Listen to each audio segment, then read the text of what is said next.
umwana mukuru yaje hano kangahe kukureba akagusangana na ngwino ndebe mwikingiranye hano mu nzu ukamukingirana agakomanga ntukingure yaje hano kangahe niba umwana mukuru wa Dani Nanone yarazaga akamusangana na ngwino ibyo byanyu by'abanyamakuru simbikunda reka je nivugire ibyo ni ibyanyu byo gushaka gutangarira ikintu ibyo ntago bitangaje habaye nibirenze ibyo. Twongeye kubaha ikaze mwebwe mukomeje gukurikira Boom Weza Amajyaruguru Amajyepfo Iburasirazuba Iburengerazuba ndetse n'abantu bari muri diaspora mwese ikaze nimba ari ubwa mbere ugeze ahantu rwose wibuke ukore subscribe ariko niba ufite ikibazo cy'uburwayi Imana ikomeze ikorohereze ariko nimba wanabuze wawe Imana ikomeze kukubanisha nikisiteye ni nayo nzira ya twese ariko nimba ari ubwa mbere ugeze ahantu rwose wibuke ukore subscribe. Imyidagaduro yo hano mu Rwanda ikaba yakomeje kugenda ifata iyindi ntera uwitwa Dani Nanone akaba ari kugenda agirana amakimbirane n'umugore bagiye babyarana ndetse umugore akaba ari gutangaza neza yuko bigeze naho Dani Nanone yifuza kuzamwica ariko uyu mugore akaba yafashe umwanzuro wo kumuhunga uwitwa Giselle Knowless Beyonce akaba ari kugenda atangaza neza cyane rwose yamaje kubabarira umugabo we witwa Jay-Z kubera yuko ari kugenda amuca inyuma. Uwitwa Gasuku akaba ari kugenda agaragaza ikibazo cy'abantu bari muri leta ya Michigan yo muri Amerika aho abantu benshi bagiye bakorerwa scam n'abantu bagenzi babo bajya mu bintu by'ibibina bakagenda babambura. Aya nandi makuru yose ni ku buryo burambuye nge ni Gaca Henry.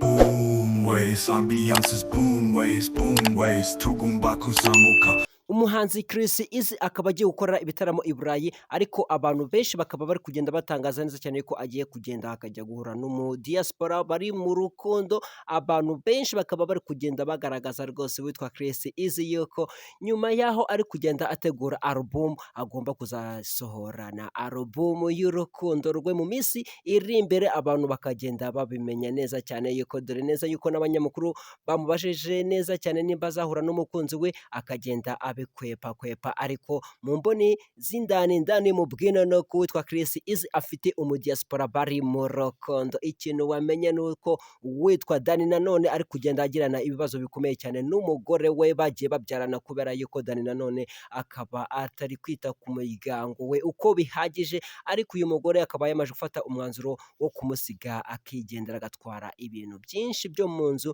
Dani Nanone akaba ari kugenda atangaza neza cyane yuko rwose nta muntu wari wemerewe kwinjira mu rugo rwe mu gihe cyose nta burenganzira yabahaye ariko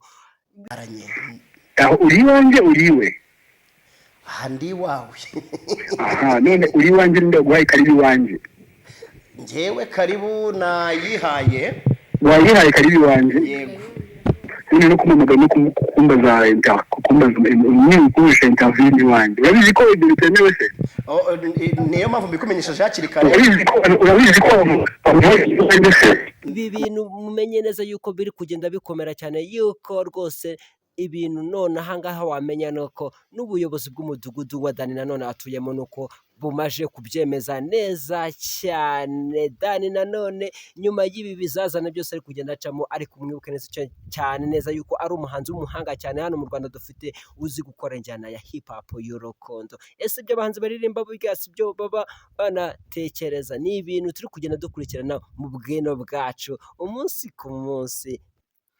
Kadafi Pro umwe ukunze gukorana na Rock Entertainment akaba ari umwe mu bantu bagiye bafata amashusho muri Tour du Rwanda akaba ari kugenda agaragaza impano igiye itandukanye neza cyane yuko n'abazungu basigaye baza kwiga ku bintu byo gufotora hano mu Rwanda. Ibi nabindi no ko muri Tour du Rwanda abantu benshi bakaba baragiye babona inkuru zagiye zisirikira ahantu henshi yuko witwa Kadafi Pro ari umwe mu bantu bakomeye cyane bazi gufata neza amashusho ariko byashyika mu rwenya byo bikaba arakasa mutwe. Dore neza cyane yaho yagiranye ikiganiro n'uwitwa Isimbi TV.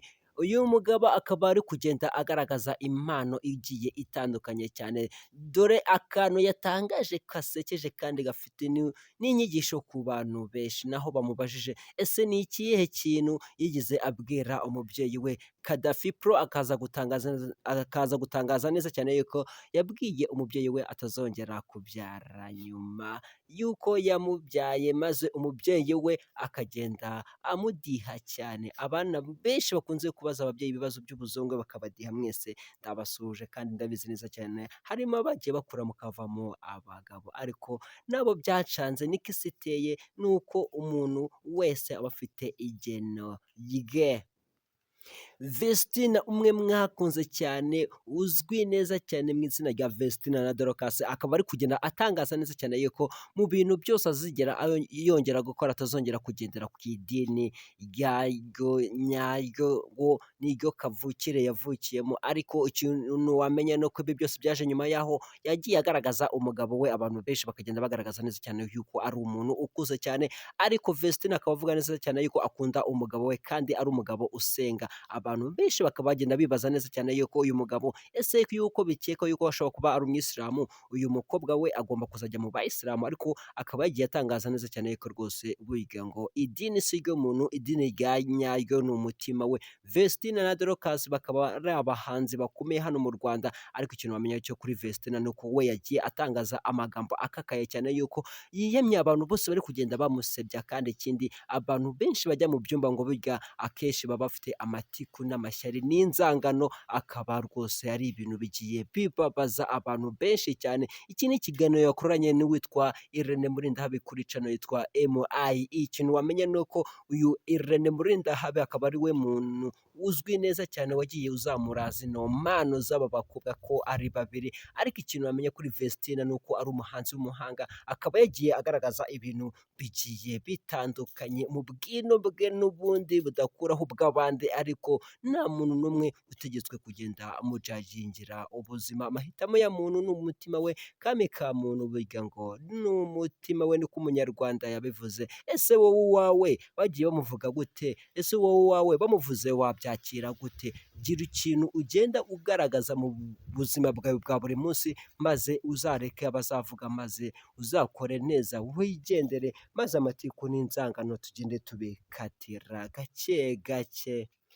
Umunyarwenya uri kugenda uzamuka hano mu Rwanda witwa Nyamabondo rwose akaba agenda agaragaza neza cyane yuko burya ngo gukunda umuntu urebeye ku isura ntacyo bimaze. Dore ibi byose bitangaje nyuma y'aho umugore we bari bamaze iminsi bari kubana wamutaye kandi Nyamabondo akaba yaramukundaga. Ibi ngibi akaba yabitangarije kuri X-Large akaba rwose ari ahantu bagenda bakinigura mu gihe cyose ukeneye kuvuga ukagenda kuri X-Large mukiganirira ariko ikintu wamenye nuko burya Nzovu nawe akaba yagize ibintu agenda atangaza kuri iyi nkuru neza cyane. Nzovu akaba ari kugenda agaragaza neza cyane yuko ngo burya ushobora gusanga ngo nta kintu na kimwe Nyamabondo ashoboye kubera yuko uyu mugore ashobora kuba yagiye kubera yuko Nyamabondo ari umuntu amenyereye kwitekera akigaburira akaba yaragendaga yitekera. Nyamabondo akagenda abihakana neza cyane ariko ikintu wamenya nuko showbiz yo mu Rwanda iri kugenda itera imbere. Ikintu wamenya nuko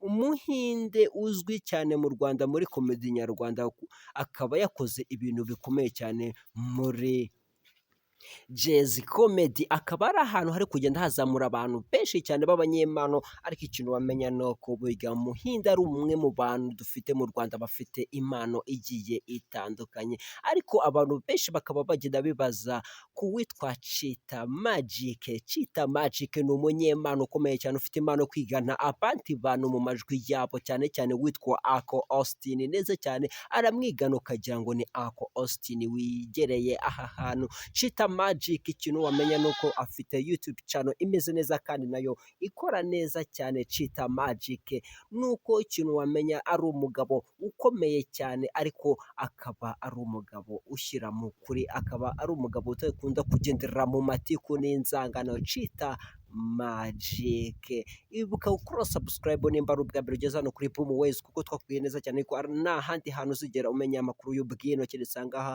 kuri Boom Ways. Dore abahanzi bagiye bazima kandi bari bafite impano igiye ikomera cyane.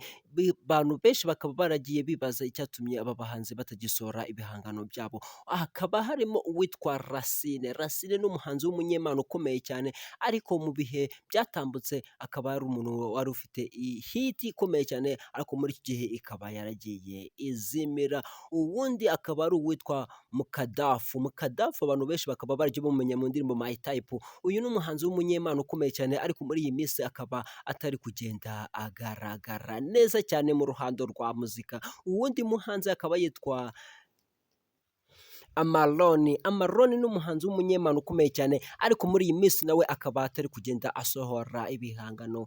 Abantu benshi bakaba baragiye bamumenya cyane cyane 2019 nibwo uyu muhanzi yaragezweho kubera yuko yasubiyemo indirimbo neza cyane ya kera, ariko abantu benshi bakagenda bamukunda kubera ijwi rye ry'umwimerere afite kandi ni umuhanga ukomeye cyane. Uwundi muhanzi akaba yitwa Young Grace. Uyu ni umuhanzi ukomeye cyane ariko muri iyi minsi akaba ari umuhanzi wagiye uzimira gake gake.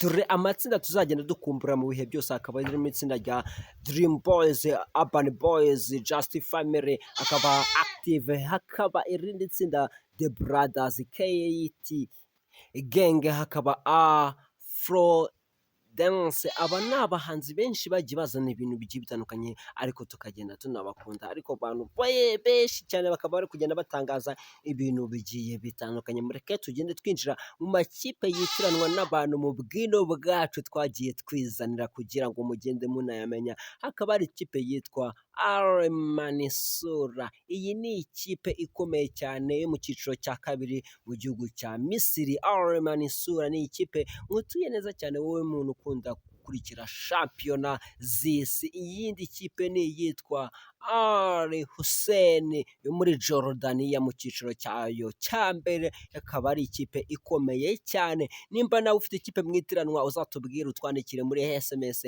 ariko nimba nayo ufite kandi nawe utubwire neza cyane izina ryawe maze tugende tugukorera icyitwa ubwino mu bucukumbuzi bwacu n'ahandi kiretse hano kuri Boom Ways.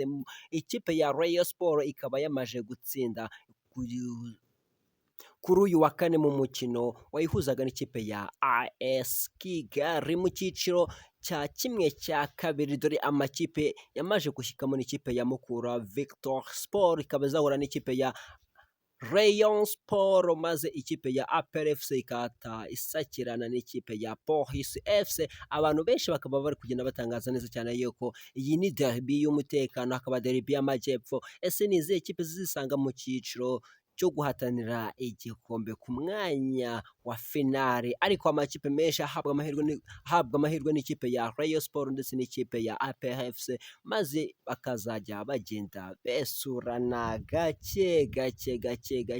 Ikintu wamenya nuko muri UEFA Champions League ikipe yitwa Tottenham Hotspur muri Europa League yamaje gutsindwa neza cyane igitego 1-0, maze ikipe ya Celta Vigo ikaba rwose nayo muri Copa ikabaye nayo yagiye igaragaza imbaraga nkeya cyane. Ikipe ya Chelsea ikaba yatsinze ibitego 2-1. Ikipe ya Sevilla nayo Betis Sevilla ikaba yatsinze ibitego 3-2. Abantu benshi mukaba mugenda mukunda iyi mikino, ariko mureke twinjire mu kanya twihariye neza cyane kandi twagiye twikundira ibintu utigeze umenya kuri Kizito Mihigo. Kizito Mihigo ni umwe mu bahanzi b'abahanga cyane u Rwanda rwagiye rugira, ariko akaba yari afite umwihariko cyane cyane mu myandikire ye. Kizito Mihigo ni umugabo w'umuhanga, ariko ikintu wamenya ni uko burya ngo mbere yo gupfa nuko ibyaha byose bagendaga bamushinja akaba yagendaga abyemera kandi anabisabira imbabazi. Ese urifuza kuzamenya icyamwishe nyacyo? Ese urifuza kuzamenya ubwino bwose utigeze umenya kuri uyu mugabo?